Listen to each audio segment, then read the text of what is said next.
Hello students, जैसा कि आप सब देख सकते हैं यहाँ पर सीईटी का सिलेबस और वैकेंसी लेकर राजस्थान कर्मचारी चयन बोर्ड आपके सामने आ गया है। तो इसमें कौन कौन सी वैकेंसी है, आ जाइए देखते हैं।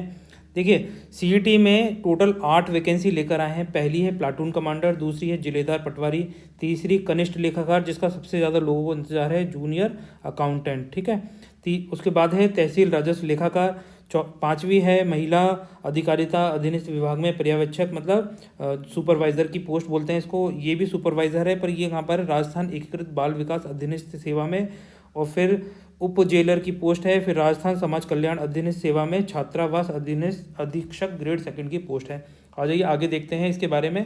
स्टूडेंट, हमारे चैनल पे आपको अलग अलग विषय पढ़ाए जा रहे हैं, तो आप उसके लिए हमारे चैनल को एनरोल कर सकते हैं और अधिक जानकारी के लिए भी हमारे चैनल पर रेगुलर विजिट कर सकते हैं। तो यहाँ देखिए, कॉमन एलिजिबिलिटी टेस्ट के अंतर्गत कौन कितनी कितनी वैकेंसियाँ हैं। जैसे प्लाटून कमांडर के अंदर 43 वैकेंसी हैं, जिलेदार के अभी पोस्ट आई नहीं है, ये खाली पड़ी है। पटवारी की वैकेंसी कितनी है, 272 पोस्ट है। कनिष्ठ लेखाकार की 1923 पोस्ट हैं, ये सबसे ज़्यादा पोस्ट कनिष्ठ लेखाकार की हैं। तहसील राजस्व लेखाकार की 198 पोस्ट हैं। पर्यवेक्षक महिला अधिकारिता में 176 पोस्ट हैं। मतलब सुपरवाइजर पर्यवेक्षक इसकी अभी कोई पोस्ट नहीं आई है। किसमें, समेकित बाल विकास सेवाओं में। उप जेलर की पोस्ट है 49 और छात्रावास अधीक्षक ग्रेड सेकंड की पोस्ट कितनी है, 335 पोस्ट हैं। आ जाइए आगे देखते हैं। देखिए, यहाँ पर क्वालिफिकेशंस दे रखी हैं आपको। क्या क्वालिफिकेशन, जैसे महिला अधिकारिता के लिए कितनी वर्ष होनी चाहिए, 18 से 40 वर्ष तक के बच्चे इसका फॉर्म भर सकते हैं। और किसी भी विश्वविद्यालय से उसने क्या कर रखी है, ग्रेजुएशन कर रखी हो। ऐसे ही पटवारी में भी 18 से 40 वर्ष और किसी भी विश्वविद्यालय से स्नातक परीक्षा उत्तीर्ण है ना, ग्रेजुएशन कर रखी हो। और ये साथ में ये वाली डिग्रियाँ और बता रखी हैं कि इन ये वाली डिग्रियाँ हो तो इनमें से वो भी मान्य है। फिर आ जाइए, जल संसाधन विभाग जेलर में 18 से 40 वर्ष। भारत में विधि द्वारा स्थापित किसी विश्वविद्यालय से, वही ग्रेजुएशन। गृह विभाग में प्लाटून कमांडर की 20 से 40 वर्ष तक के दे सकते हैं। यहाँ पर भी मान्यता प्राप्त विश्वविद्यालय से ग्रेजुएशन कर रखी हो या उसके समतुल्य आर्ता या नायब सूबेदार या उससे ऊपर की रैंक का कोई भी भूतपूर्व सैनिक हो। आ जाइए यहाँ देखिए, राजस्व मंडल में तहसील राजस्व लेखाकार की पोस्ट 21 से 40 वर्ष तक की आपकी एज आयु होनी चाहिए। और यहाँ पर आपको ये दे रखा है, देखो, भारत में केंद्रीय राज्य विधानमंडल के किसी अधिनियम द्वारा निगमित विश्वविद्यालयों में से किसी विश्वविद्यालय की या संसद के किसी अधिनियम द्वारा स्थापित या विश्वविद्यालय अनुदान आयोग अधिनियम 1956 की धारा 3 के अधीन विश्वविद्यालय के रूप में घोषित अन्य शैक्षणिक संस्था की डिग्री, ये डिग्री के बारे में बता रहा है इसमें कि आपने ग्रेजुएशन कर रखा हो, जो भी कोई यूनिवर्सिटी इंस्टीट्यूशन ये इस लॉ के अंदर एस्टेब्लिश हो, चाहे वो सेंट्रल गवर्नमेंट का हो चाहे वो स्टेट गवर्नमेंट का हो, या सरकार द्वारा आयोग या परामर्श मान्यता प्राप्त समतुल्य आहारता रखता हो। अब देखिए, यहाँ पर ग्रेजुएशन की ही डिग्री मांगी है और यहाँ पे बता रखे हैं कौन कौन से इंस्टीट्यूट से आपकी डिग्री वैलिड है और उसमें क्या होना चाहिए, ठीक है।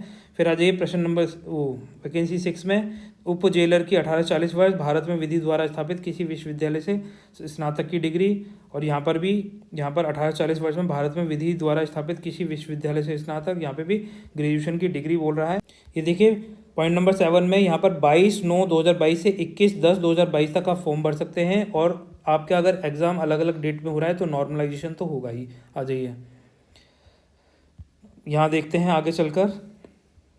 जैसे कि देखो, परीक्षा की स्कीम क्या रहने वाली है। परीक्षा में देखो, आपके 300 मार्क्स का पेपर होगा, 3 घंटे का पेपर होगा। और टोटल कितने क्वेश्चन पूछे जाएंगे, 150 प्रश्न पूछे जाएंगे। जो कहाँ से पूछे जाएंगे, आपका पाठ्यक्रम इस प्रकार से रहेगा। भारतीय राष्ट्रीय आंदोलन पर विशेष बल के साथ साथ राजस्थान और भारत का इतिहास पूछा जाएगा। आपको ये बहुत अच्छे से तैयार करना है, राजस्थान और भारत का इतिहास। फिर उसके बाद में राजस्थान का इतिहास, कला, संस्कृति, साहित्य, परंपरा और विरासत से आपके प्रश्न पूछे जाएंगे।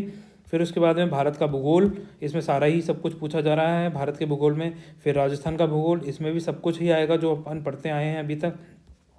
राजस्थान पर विशेष बल के साथ साथ भारतीय राजनीतिक व्यवस्था, इसमें देखिए ज़्यादा तो आपको राजस्थान की जो पॉलिटी है, गवर्नेंस है, वो देखना है, परंतु हमें भारत की राजनीतिक व्यवस्था भी देखनी पड़ेगी। भारत की अर्थव्यवस्था देखनी है, इसमें बिल्कुल दे रखा है, सारा चीज़ें देखनी पड़ेंगी। राजस्थान की अर्थव्यवस्था भी हमें सारी कंप्लीट करनी है उसके साथ साथ। फिर विज्ञान एवं प्रौद्योगिकी, साइंस एंड टेक्नोलॉजी से प्रश्न पूछे जाएंगे आपसे। तार्किक विवेचन एवं मानसिक योग्यता से भी प्रश्न आएंगे आपके एग्जाम में।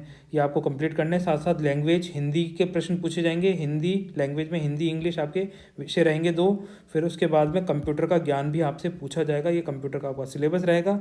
इसके साथ साथ समसामयिक घटनाएं भी पूछी जाएंगी, जो राजस्थान, भारतीय, अंतर्राष्ट्रीय महत्व के प्रमुख समसामयिक घटनाएं, मुद्दे हों, वर्तमान में चर्चित व्यक्ति, स्थान, संस्था या खेलकूद संबंधी गतिविधियां। तो ये आपका सिलेबस रहने वाला है।